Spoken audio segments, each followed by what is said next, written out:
mga punong walang dahon, mga pusong di makakibot sa mga pangyayaring nagaganap sa lupang pinangako.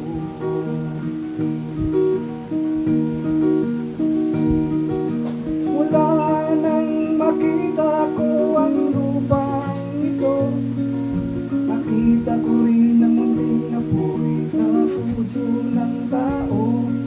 Pinantungal ng mga kabulukan hanggang sa lumago. Ngayon ang puso'y may takot sa lupang pinangako.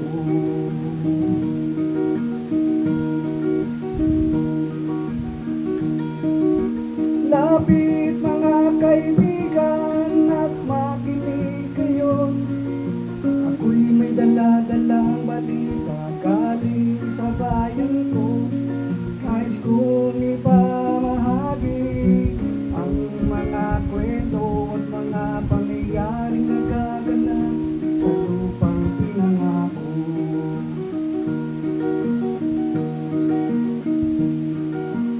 Dati-dati ang mga bukid ay kulay ginto.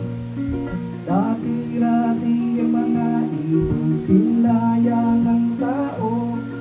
Dati-dati ay katahimikan ng musikang nagpapatulog sa mga batang walang uwang sa mundo.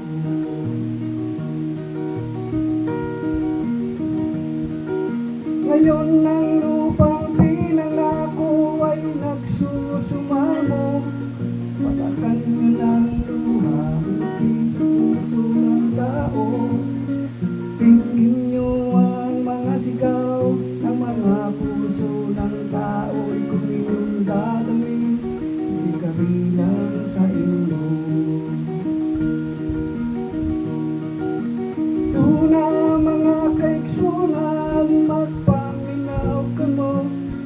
Doon na may dala na balita ikan sa banwa ko.